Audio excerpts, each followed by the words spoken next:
Hoje eu estou um pouco afônica, certo, gente? E vou pedir desculpa se em alguns momentos eu precisar dar uma tossidinha aqui do lado, mas é porque eu acho que é a emoção de estar aqui com vocês novamente.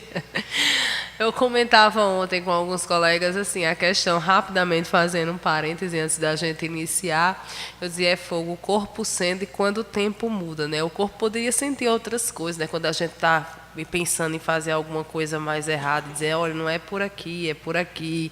Sentir de outra forma, né? Para que a gente pudesse evitar tantos erros e tantas quedas. E automaticamente a gente desenvolver a nossa evolução, a nossa melhora espiritual. E dentro dessa perspectiva, já falando um pouco sobre isso, a gente inicia falando da temática, né, da palestra de hoje. Não, para a angelitude é preciso ser areia. Né?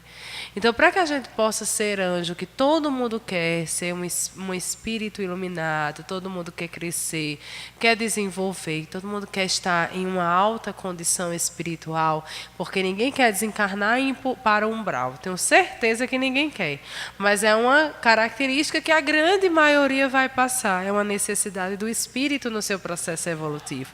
E aí, dentro dessa perspectiva, todo mundo quer estar lá em cima. A gente nunca quer pensar em uma possibilidade de que a gente venha a errar, né? Que a gente venha a ter que passar por problemas e por situações difíceis.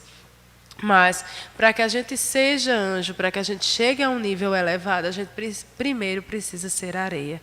E em que contexto ser areia? E aí, Emmanuel traz uma passagem belíssima do Evangelho, do mesmo livro Fonte Viva. Ele traz uma máxima e ele vai fazer todo o processo de leitura e de explicação a partir dessa mensagem. Que é a mensagem que, quando a gente lê o título, de uma certa forma não tem nada a ver com o que eu falei, mas no seu contexto interno, ou seja, o que ela vem trazendo, ela fala sobre isso. É a mensagem 118 do livro Fonte Viva, que diz assim, em nossas tarefas. E olha o que Emmanuel nos traz, ele diz assim, não ambiciones coisas altas, mas acomodai-vos às humildes. Essa é uma passagem de Paulo, em Romanos, capítulo 12, versículo 16. E Emmanuel explica da seguinte forma: não ambicione coisas altas, mas acomodai-vos às humildes. Recomenda o apóstolo sensatamente.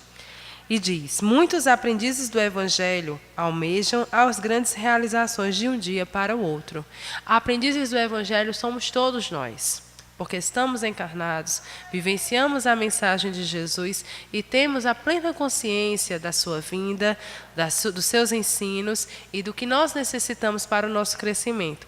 Em alguns momentos, em algumas situações, nós damos continuidade àquilo que nos foi ensinado, nós acolhemos, em outras não.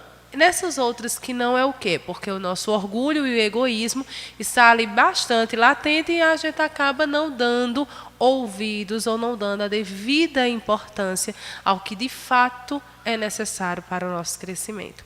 Então, ele diz, né, muitos aprendizes do Evangelho almejam as grandes realizações de um dia para o outro, ou seja, o crescimento, a conquista. Eu quero conquistar isso, eu quero ganhar isso. Oi, meu amor, você está assistindo minha palestra? Isso, muito bem. Então, o que acontece? Automaticamente, a gente vê que, na realidade, a gente deseja muito. E aí, olha o que Emmanuel nos diz. A coroa da santidade, o poder da cura, a glória do conhecimento superior, as edificações de grande alcance. Entretanto, aspirar só por si não basta a realização. Olha só, que interessante. Não adianta você desejar, só desejar. Eu quero ganhar isso, eu quero ficar bom, eu não quero sofrer mais, eu quero não ter mais essa doença, eu não quero mais sofrer, eu quero que esse problema se acabe. Inúmeras coisas que a gente deseja. Mas desejar só por desejar não é assim. E o que é que nós precisamos entender? O que é que nós precisamos compreender dentro dessa fala, dessa mensagem? O que é que Emmanuel nos traz? E aí ele diz assim, tudo, olha, ele fala tudo. Tudo nos círculos da natureza obedece ao espírito de sequência. Então, nada acontece por acaso. Tudo é uma necessidade, tem uma organização e uma sequência. Então, quando nós pensamos que eu vou dar um salto bem amplo e vou sair daqui, vamos dizer, no número 1 e vou para o número 10, isso não acontece. Eu preciso passar pelos decimais, depois os números, vamos dizer assim, inteiros, e, consequentemente, eu chego no 10. E isso são inúmeras encarnações, são inúmeras experiências, inúmeras vivências. Né? E entre nessa perspectiva, a gente entende, já começa a entender algumas considerações. Aí ele diz, a árvore vitoriosa na colheita passou pela condição do arbusto frágil. De fato, a gente não vê nenhuma árvore que já nasceu, como diz o outro, se originou grande, e ali ela já desenvolveu daquele jeito. Toda árvore ela foi uma semente, teve o seu desenvolvimento, foi regada, e a partir do todo o seu cuidado, ela se torna aquela árvore frondosa. E aí a gente já entende que, para que eu seja anjo, eu preciso também pensar na perspectiva de que eu preciso ser semente. Né? Eu vou começar, eu vou desenvolver. E aí uma das considerações que eu acho muito interessante acerca da árvore, que foi aqui, nesse púlpito e nesse centro, que me veio essa intuição e que eu acho fantástica, é de quando a gente pensa de que os nossos defeitos, as nossas problemáticas, aquilo que a gente quer mudar, aquele comportamento que é um comportamento inadequado, um comportamento problema, que a gente deseja modificar, que a gente vê que não está fazendo mais bem a gente, que a gente precisa tirar ele totalmente da nossa existência. Né? A gente não pode tirar ele de uma vez. É um processo educativo, a gente precisa tirar ele, acabar com ele pouco a pouco. Não adianta pensar na perspectiva de que eu vou lá e vou arrancar aquele problema. É semelhante o que foi a intuição que nós recebemos aqui. Às vezes, algumas situações são semelhantes a uma árvore. Você colocou a semente, você regou por inúmeras existências. Você regou, e ela foi crescendo, crescendo, crescendo, e se tornou uma árvore frondosa. Tem como você pegar aquela árvore frondosa e puxar com uma mão só, de uma vez, e ela arrancar a raiz? Não tem como. Em alguns casos, é preciso fazer todo um processo de poda, e depois, automaticamente, fazer aquela poda total. Mas antes tem toda uma organização para que a árvore seja retirada. Você não tira de vez. Então, é a mesma questão do processo das nossas problemáticas, das nossas dores. A gente não tem como tirar de vez. Nós temos como ir fazendo o processo educativo, o processo de educação. E aí, Emmanuel continua dizendo assim, a catarata que move poderosas turbinas é um conjunto de fios d'água no nascedouro. Né?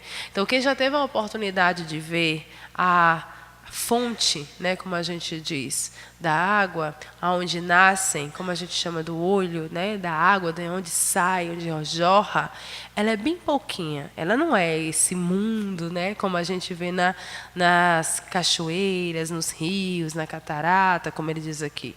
Na realidade, é bem pouquinho. E ali ela vai se enchendo em um determinado local, ela vai fazendo todo o caminho, e em determinados locais elas se avolumam e automaticamente a gente vê aquele tanto de água que a gente acha belíssimo. Mas a nascente de um rio, ela é bem pequena, na sua grande maioria. Ai, meu Deus, eu tanto que pedi aos espíritos na prece para que eu não ficasse tossindo. Tem, mas aí é uma questão de pedir a espiritualidade. Ele sabe que eu pedi a eles.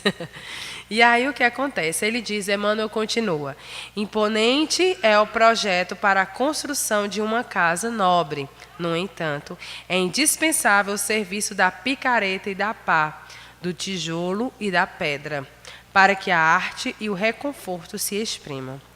Então a gente sabe, uma das coisas que eu particularmente utilizo quando eu converso com os pais, quando eu falo com os meus pais, as minhas crianças, eu digo, olha, para a gente poder fazer um processo educativo salutar, a gente precisa estar com a base organizada, estruturada. Se eu não tiver com uma base boa, não adianta eu pensar na possibilidade de montar colunas e de desenvolver automaticamente, oh meu Deus do céu, um espírito caridoso. Você trata os desencarnados, nós encarnados aqui que só pode. Menina, muito obrigada. Não, Tem tá mais bom, uma só aqui. mais uma. E aí, nessa demanda, o que a gente vai observar? Que eu sempre digo a eles o seguinte, olha, não adianta a gente pensar na possibilidade de construir colunas em algo que não foi organizado. Então, um dos exemplos que eu dou de base para que eles possam entender é o que? Olha, não adianta você pensar na possibilidade, a criança, o bebê, ele vai desenvolver. Então, o bebê ele vai precisar ter o tônus muscular para poder fazer o quê? O movimento, depois ele vai engatinhar, ele vai sentar para poder ele andar. Não há bebê que, de uma certa forma, não sente, não engatinhe e já se levante deitado e ande. Não há. Tem aqueles que as famílias dizem assim, não, o meu não engatinhou, andou. Né?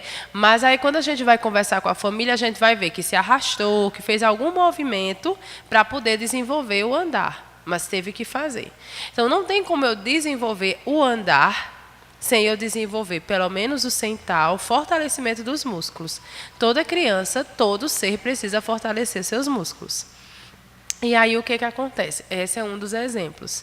Então, para que eu possa construir colunas, um primeiro andar, para que eu possa desenvolver a minha evolução, a minha existência, eu preciso ter o quê? Eu preciso desenvolver em mim algumas habilidades. Eu preciso desenvolver em mim alguns conhecimentos.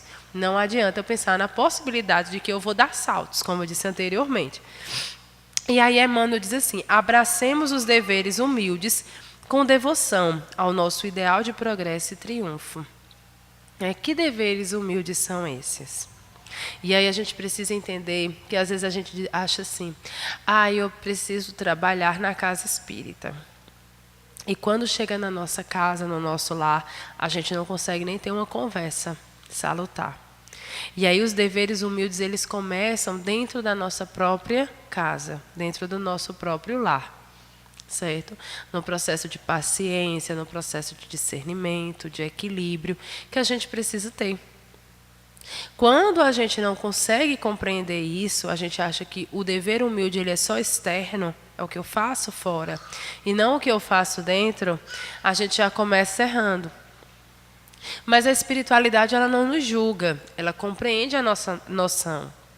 Mas aí nós vamos ter que passar a algum momento da nossa vida a entender que nós precisamos olhar para dentro da nossa casa, do nosso lar. Porque a nossa primeira escola é a nossa família.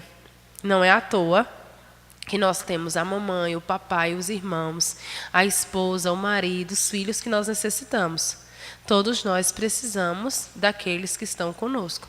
Se não necessitássemos, nós não teríamos. Porque tudo é muito justo, tudo é muito merecido. E tudo é necessário. Isso quem diz não sou eu, quem já dizia era Peixinho. Né? E ele sempre falava isso, e a gente precisa entender, de fato, tudo o que foi me dado é justo para o meu desenvolvimento. É merecido, porque eu mereço isso. Talvez eu não tivesse. A gente tem uma tendência a olhar a casa, como a gente diz, o jardim do outro, a casa do outro, a vida do outro, e achar fantástica. Mas a gente não faz ideia das tormentas, das dores, das problemáticas que o outro passa. E, consequentemente, talvez a gente nem conseguisse passar o que o outro passa ou já passou. Né? Uma colega me fez pensar em algo muito interessante. Quem esteve comigo ano passado pôde caminhar comigo numa vivência, uma experiência que eu tive. E aí, automaticamente, uma colega minha disse assim, você é muito forte por passar por isso. Né? A gente vê pessoas que passam por isso, entram em uma depressão e tudo mais. E eu simplesmente assim, eu levei muito tranquilamente, porque eu já acredito que eu estava preparada para passar por essa experiência, que era a experiência de devolver à espiritualidade um filho, que na realidade ainda estava por vir. Eu tive um aborto espontâneo. Então, automaticamente eu devolvi, ele retorna, ele teve o tempo dele, a criança, e automaticamente a gente devolve para a espiritualidade. E por passar por isso, eu disse muitas vezes, e eu continuo dizendo, a gratidão pela oportunidade de ter me feito mãe. de poder ter me aceitado e eu poder fazer um pouco para mim e para aquele ser. Né? E muito mais para mim, acredito. Então, dentro dessa perspectiva, uma colega falava, ela disse, quando a gente olha toda a história do que passou, a gente imagina quantas pessoas não poderiam estar revoltadas do contexto, da situação, de como foi e tudo mais. E a gente vê que, na realidade, o merecimento, a necessidade de cada um. E aí eu vi que talvez outras pessoas, com certeza, não poderiam e não conseguiriam passar por aquilo que eu passei.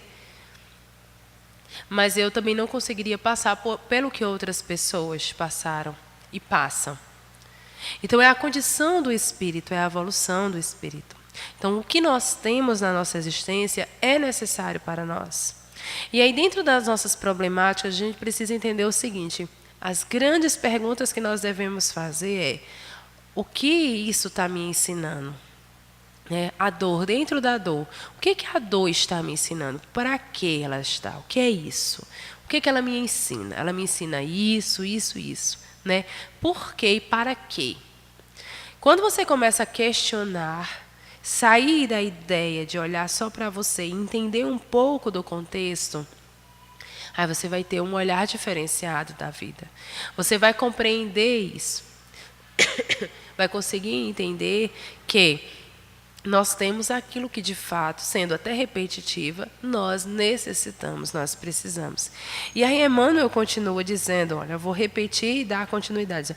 Abracemos os deveres humildes com devoção ao nosso ideal de progresso e triunfo.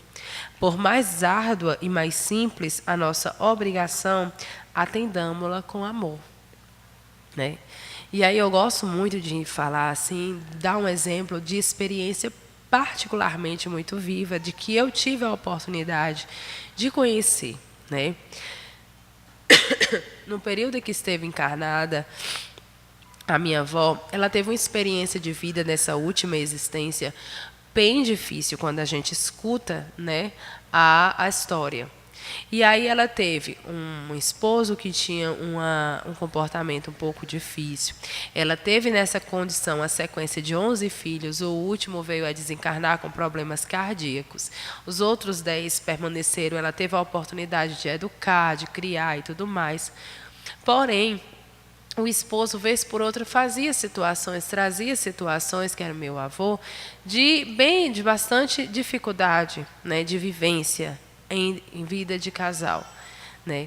E ela soube utilizar da melhor forma. Ela vivenciava muito isso com o quê? Com amor. Então, mesmo dentro da dificuldade, eu me recordo nos últimos dias, diante de tudo que foi feito, diante de tudo que foi vivenciado, ele chegava na cama ele já em estado, no processo, que ele passou de cama, ele ficou uma média de 4 anos, e a gente no processo de cuidar da família inteira, principalmente os filhos, né, que ficaram nesse cuidado. E aí ele chegava, chamava ela e dizia assim, beijo na minha testa. Aí ela dizia, ai meu Deus do céu, lá vai eu dar um beijo na testa dele.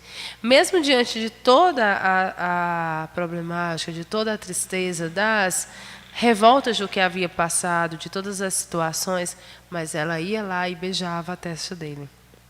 Né? Então ela não permitia, né, que não fosse cuidado com afeto. Ela respeitava aquele momento. E ela tinha uma fé muito bonita, muito grande.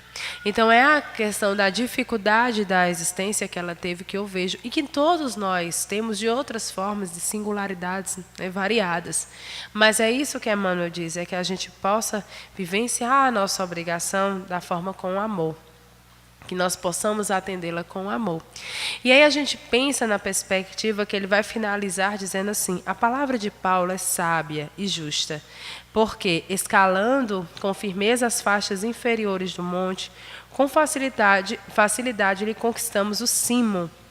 Aceitando de boa vontade as tarefas pequeninas, as grandes tarefas virão espontaneamente ao nosso encontro. Ou seja, quando nós começamos a entender que a vida ela parte, né, lá de baixo, do início da história, para ela chegar lá no alto, no cimo, aí a gente consegue compreender a nossa condição. E as as oportunidades e as condições vão vir para nós de acordo com o que nós podemos dar, de acordo com o que nós vamos poder oferecer. E aí a gente puxa uma passagem do Evangelho, quando Kardec diz que lá no início nós fomos o quê? Mineral, depois nós nos tornamos, né, do desenvolvimento existencial, vegetal, animal, hominal, para sermos o quê? Anjos, a angelitude. Então, não adianta, não, aqui eu não estou dizendo a nenhum de vocês que a gente não pode desejar uma melhora, não é para desejar, porque eu tenho que passar por esse sofrimento, não. É para que a gente possa entender que as nossas vivências, as nossas experiências, elas são necessárias, sim, mas que nós precisamos compreender o porquê delas. E que nós possamos ter a paciência, porque de acordo com o que nós merecemos, nós vamos receber algo em benefício nosso. E aí a gente vai entendendo todo o contexto, quando Emmanuel nos diz isso. E aí ele diz, né, quando a pessoa estiver em condições, ela vai receber. A gente lembra André Luiz quando diz, quando o trabalhador está pronto, o trabalho aparece. Ou seja, não adianta a gente pensar na possibilidade de que um estudante inicial, vou dar um exemplo de medicina, desculpa, eu vou pegar ele no primeiro semestre do curso de medicina e colocar ele em uma sala de cirurgia. Eu não vou. Certo? Da mesma forma que é um erro, apesar da gente ver isso ser mais comum, mas do mesmo jeito que é um erro eu pegar um estudante de educação, de pedagogia, no primeiro semestre do curso e já colocar dentro de uma sala de aula para favorecer o processo de ensino-aprendizagem. A gente não pode. A gente vê ser mais comum, mas não é o certo, não é o ideal, porque há todo um contexto. Da mesma forma é a nossa existência. Não será dado a nós uma coisa que nós não estamos preparados ainda. Então, que nós venhamos a nos preparar. Que nós possamos nos preparar e desenvolver em nós o melhor. Então, essa é a mensagem que nós deixamos hoje, que para sermos anjo, nós precisamos primeiro ser areia. Então, quando a gente compreende que lá nós temos uma origem e que nós estamos caminhando, certo? Que nós estamos desenvolvendo, a gente entende que há uma caminhada ainda pela frente. Nós não desconsideramos o que nós vivenciamos. Falava ainda agora com a colega ali que a gente pergunta a resposta, né? Que ela diz: como é que você está? Melhor do que antes, né? De fato, nós estamos melhor do que antes. Se nós olharmos para a nossa existência hoje e se nós olharmos atrás, dependendo daqueles de como olham, né? Claro, cada um vai fazer o seu olhar, mas todos, espiritualmente falando, estamos melhor do que antes. Até porque nós não regredimos, nós estacionamos. Quando nós, como a gente diz, igual a menina, né, birra para não querer fazer as coisas e desenvolver, a gente estaciona.